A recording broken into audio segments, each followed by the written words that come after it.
بسم اللہ الرحمن الرحیم نحمدہ ونصلی علی رسولہ الکریم اما بعد 15 روزہ اسلامی عقائد کورس کا عنوان نمبر 14 ہے عقائد میں اختلاف کا نتیجہ۔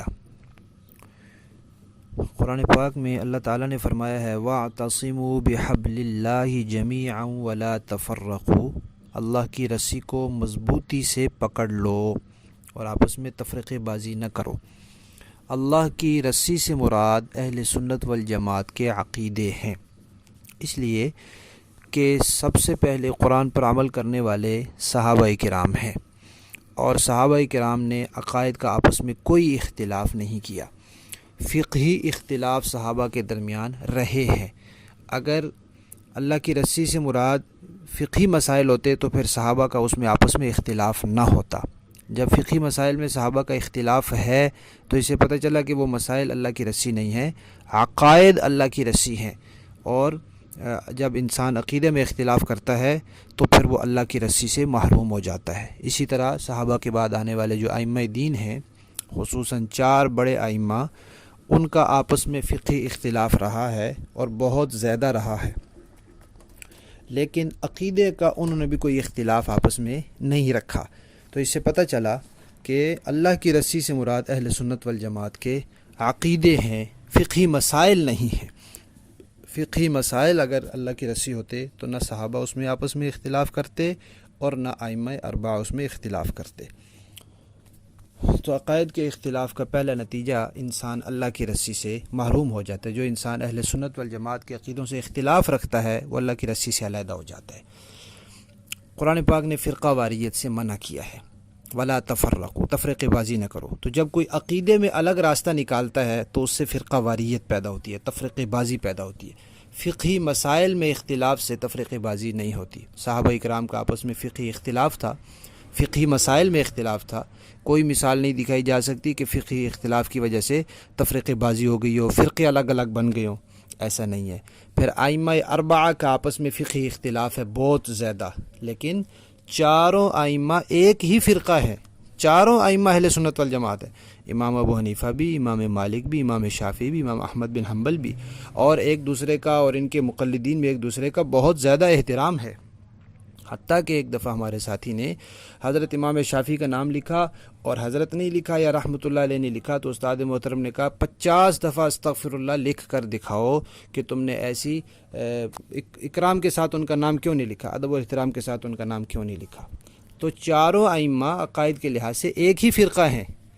تو فقہی اختلاف سے تفرقے بازی نہیں ہوتی، عقائد کے اختلاف سے فرقہ واریت ہوتی ہے اور تفرقے بازی ہوتی ہے، اور اس سے قرآن نے منع کیا ہے۔ اور جب آدمی عقیدے میں اختلاف کرتا ہے تو قرآن کی اس حکم کی خلاف ورزی کر رہا ہوتا ہے۔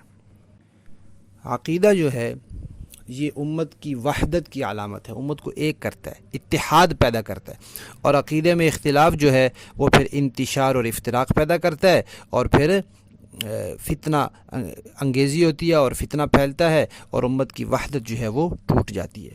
پھر اگر قطعی عقیدے سے انسان اختلاف کرے تو اسلام سے باہر ہو جاتا ہے، ہمیشہ کی نجات سے محروم ہو جاتا ہے، اور اگر ظنی عقیدے سے اختلاف کرے تو بھی اہل سنت والجماعت سے باہر ہو جاتا ہے، گمراہ ہو جاتا ہے، بدعتی ہو جاتا ہے، خراب عقیدے والا ہو جاتا ہے، اور جن 72 فرقوں کے بارے میں حضور نے فرمایا تھا کہ یہ دوزخ میں جائیں گے وہ ان میں شامل ہو جاتا ہے۔ اللہ تعالیٰ نے اس امت کے بارے میں فرمایا کنتم خیر امت، تم بہترین امت ہو۔ یہ اصل اس کا مصداق حضرات صحابہ کرام ہے۔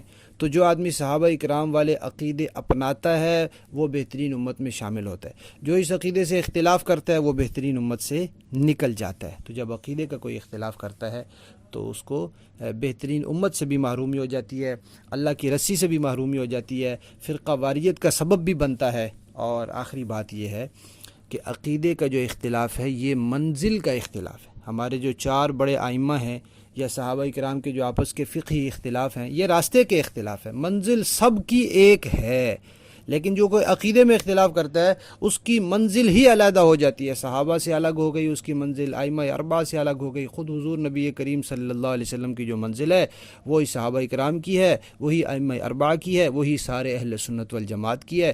جو اس سے اختلاف کرتا ہے پھر اس کی منزل ہی جدا ہو جاتی ہے، ان کی منزل ہے جنت اور اس کی منزل پھر دوزخ بن جاتی ہے۔ فقہی اختلاف، مسائل کا اختلاف، یہ راستے کا اختلاف ہوتا ہے، لیکن عقیدے کا اختلاف جو ہے یہ منزل ہی جدا ہو جاتی ہے، منزل کا اختلاف ہو جاتا ہے۔ لہذا عقیدے میں اختلاف کرنے والا یا تو اسلام کے مقابل ایک فرقہ اور ایک مذہب اور ایک دین بنا لیتا ہے، یا پھر اہل سنت والجماعت کے مقابل ایک فرقہ بنا کر فرقہ واریت کا مرتکب ہوتا ہے۔ یہ بات اچھی طرح یاد رکھنی چاہیے کہ جو لوگ صحابہ کرام، ائمہ اربعہ اور اہل سنت والجماعت کے عقیدے سے وابستہ ہیں، یہ فرقہ واریت کے اندر رکاوٹ ہیں، یہ فرقہ واریت کو روک رہے ہیں، فرقہ واریت سے منع کر رہے ہیں، یا اس عقیدے کی طرف لوگوں کو بلا رہے ہیں، یہ فرقہ واریت ختم کرنا چاہ رہے ہیں، یہ امت میں اتحاد پیدا کرنا چاہ رہے ہیں، اور جو صحابہ اور ائمہ سے اور اہل سنت والجماعت سے الگ راستے نکال رہے ہیں، وہ فرقہ واریت کے مرتکب ہو رہے ہیں اور وہ تفریقہ بازی کر رہے ہیں۔